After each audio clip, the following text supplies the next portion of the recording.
pero insisto con la persona que tenía 5 años cuando el chavismo, oh sorpresa, o no tan sorpresa, llegó al poder. ¿Cómo puede la juventud luchar por algo que no conoció? La sociedad venezolana inventó un tipo de democracia. La sociedad venezolana vivió la ayepción de esas dictaduras terribles desde comienzos del siglo XX. La dictadura de General Castro y la dictadura de General Gómez. Y se sobrepuso. ¿Tú crees que el chavismo se ha confiado demasiado de su poder? De su poder con fuerza, obviamente, no de Yo su poder creo que el omnipotente. chavismo ha subestimado a la sociedad venezolana. Es decir, se ha confiado mucho en su poder porque nos ha subestimado.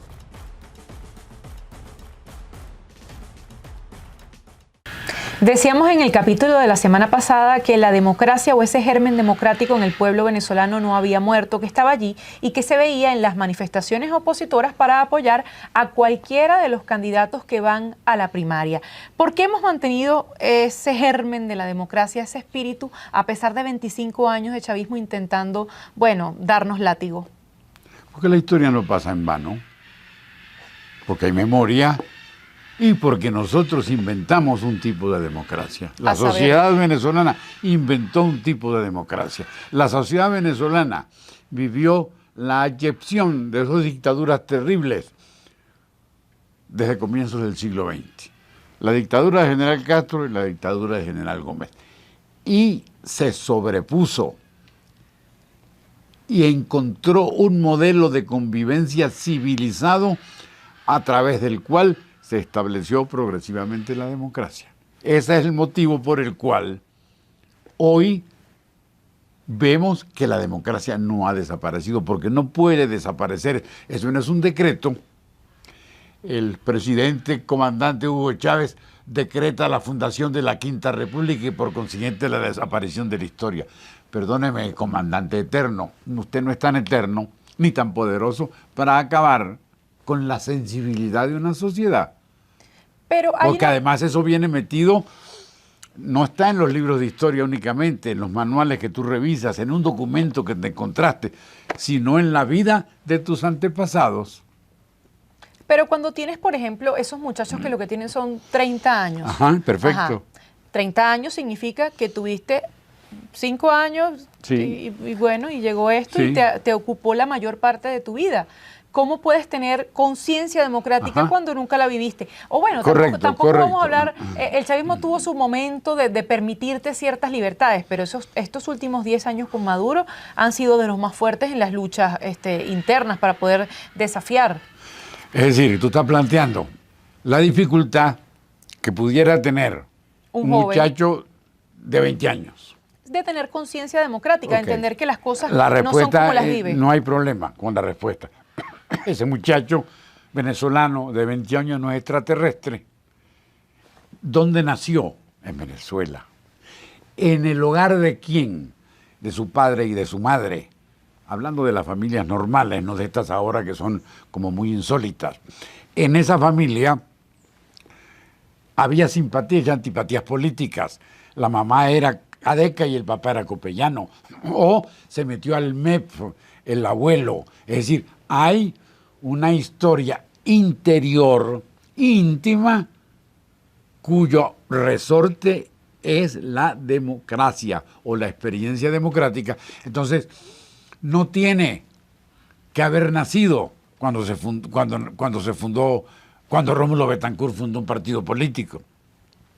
Tiene que haber nacido en el hogar de unos descendientes de ese proceso político que se funda a partir de la muerte del general Gómez, por ejemplo. Entonces, ninguno es extraterrestre. Puede tener 20 años, puede tener 18, pero tiene una historia de sus allegados, de su sangre y de su sensibilidad que lo conduce a la democracia. La democracia no está en los libros. Si está, aquí está la teoría, la división de los poderes. Esta es la república griega, la república romana. Aquí no interesa. Claro que son importantes la república griega y la república romana, pero tiene más trascendencia el hecho de que en Guanarito mi bisabuelo fue fundador de URD. Hay imágenes que tú tienes grabadas en el cerebelo. Pero no todo el mundo tiene grabadas imágenes. Por ejemplo, yo soy de la generación que sí vivió buena parte de su vida en democracia, la mayor en el sistema madurista chavista, y yo sí recuerdo tal cual, mi abuelo fue fundador de COPEI, mi mamá era izquierdosa, y esas cosas, esas discusiones ahí está. estaban. Pero insisto con la persona que tenía 5 años cuando el chavismo, oh sorpresa, o no tan sorpresa, llegó al poder. ¿Cómo puede la juventud luchar por algo que no conoció? Por lo que te acabo de decir. Solamente por el antepasado. Pues primero por cultura general. Si ese niño está en un liceo o ese niño está en un colegio normal, adecuado, de clase media, por así decirlo, o de clase popular, puede saber cómo eran las cosas y cómo se han venido desarrollando. Pero desde luego que si hay un antecedente político en la parentela, ya el cable está amarrado, el cable está conectado. ¿Con qué? Con las luchas para el retorno y la sobrevivencia de la democracia. Democracia significa retorno, en el caso venezolano. Aquí no estamos inaugurando, estamos retomando un proceso. ¿Y de dónde se retoman los procesos? De las experiencias anteriores.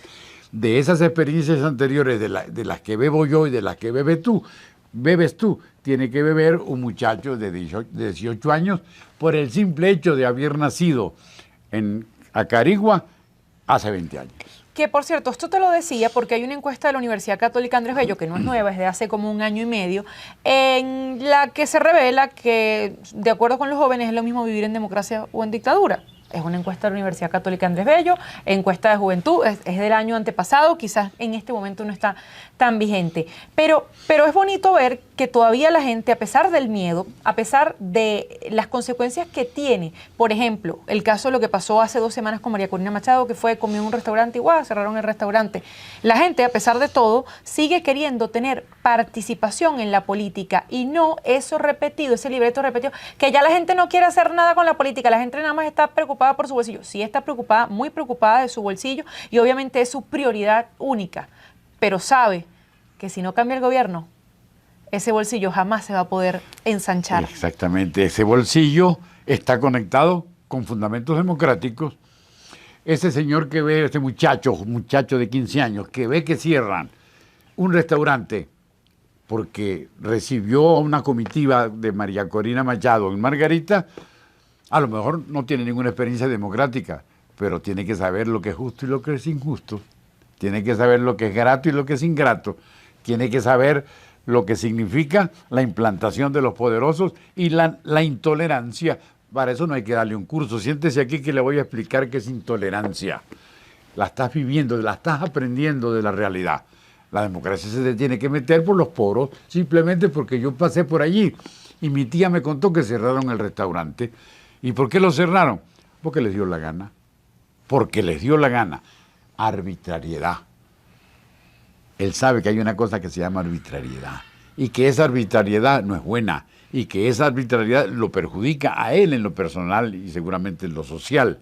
¿Tú crees que el chavismo se ha confiado demasiado de su poder, de su poder con fuerza, obviamente, no de su poder omnipotente? Yo creo que el chavismo ha subestimado a la sociedad venezolana. Es decir, se ha confiado mucho en su poder porque nos ha subestimado. Estos están dominados, estos están controlados. Con algún retoque temporal, el carro va a seguir caminando y esto se mantiene.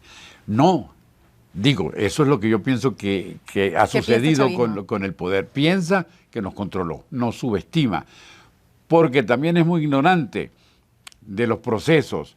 Los procesos históricos los trata de interpretar a su manera para que tengan una sola conclusión, que es Chávez. Inventan la colonia, inventan a los indios, imponen un muñeco en la autopista, porque nos desprecian. Porque esa historia tuya es basura. Yo te voy a dar una historia nueva. ¿Por qué? Porque yo soy idiota y porque Venezuela es una sociedad de pendejos. No, porque yo considero que ustedes son así. Están muy equivocados. No existen sociedades de pendejos y la nuestra no lo ha sido. Una sociedad que se levantó después de la matanza de la independencia, que aguantó al gumancismo, que aguantó al Gómez, que aguantó a Pérez Jiménez, no es una sociedad pendeja. Es una sociedad que tiene mucho en la bola. Y eso es lo que desconocen, y eso es lo que subestima el régimen chavista. Ya lo lograron, la muchedumbre. No, el problema no es la muchedumbre venezolana, el problema somos los individuos, gente con cabeza que piensa desde su cabeza. ¿Eso lo van a acabar? Pues parece que no lo han acabado. ¿Por qué? Porque la vida, el presente es un mandato de los difuntos. Nosotros reaccionamos de acuerdo con la inspiración de nuestros antepasados.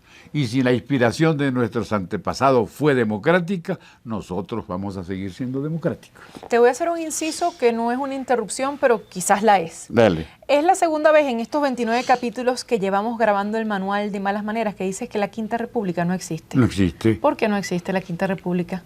Si hubo un movimiento con ese nombre. Porque precisamente ellos la inventaron. Yo pienso que hay una sola república, como historiador, porque eso es mi oficio. La que comienza en el año 30 y se desarrolla hasta la actualidad. Hace poco, un politólogo muy importante y un historiador muy importante, que es Diego Urbaneja, dice que hay varias repúblicas sucesivas y las explica. El punto está en lo siguiente. Cuando Chávez crea el término Quinta República, lo hace para deslindarse del pasado y para proponerse como una inauguración. Bueno, como y toda las revolución. inauguraciones, como toda revolución, y las inauguraciones no existen. Y no existe posibilidad de que exista un abismo entre el pasado y el futuro.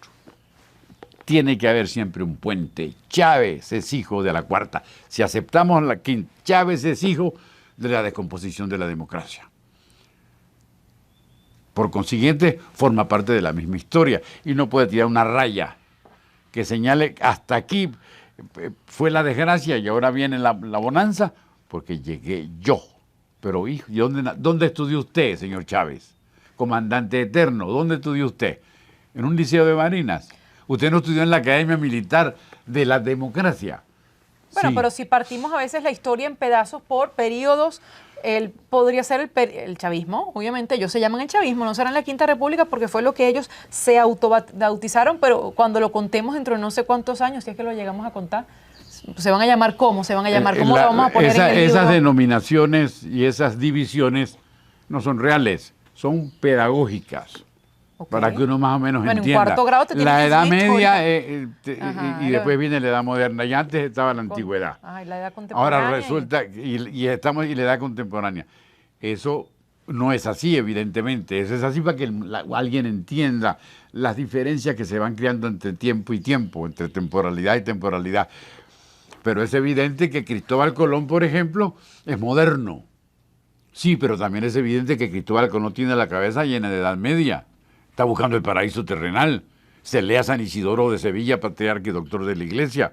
Y a la vez está al día con la cartografía contemporánea de don Enrique el Navegante en Portugal. Está en los dos mundos. Bueno, así estamos todos en los dos mundos. Tenemos cuestiones del pasado y hasta podemos proponer cosas que no han sucedido. Pero como parte de un proceso, no se pueden partir los procesos. Se parten los procesos con fines pedagógicos, se deslindan, pero también con fines políticos. La Quinta República, ¿qué significa para Chávez la Quinta República? O para el chavismo. La liquidación de las perniciosas repúblicas anteriores que terminan en la cuarta. Y si yo le digo, demuéstreme usted cuán perniciosas fueron esas repúblicas, no va a poder contestar porque esos números, esos datos no los tiene a mano. El único dato que se tiene a mano para el objeto de nuestra conversación es la existencia de un proceso de construcción de libertad y de convivencia civilizada que se inicia oficialmente en 1810 y en el cual andamos cabalgando. Todavía estamos cabalgando Sí, señor. a estas alturas. Sí, señor. Así como, porque esa es la verdad. Bueno, así cerramos este nuevo capítulo del Manual de Malas Maneras, que por cierto, vamos a cerrar con el capítulo 30, vamos a darnos unas vacaciones o un fin de temporada, como ahora dicen en las series de televisión hechas en Hollywood, y nos gustaría, por supuesto, que envíen las opiniones sobre qué temas les gustaría que abordáramos más adelante y que, por supuesto, opinen, se suscriban a La Gran Aldea para que este podcast siga vivo, pero llegará hasta el capítulo 30. Así cerramos el número 29, nos vemos ya en el próximo.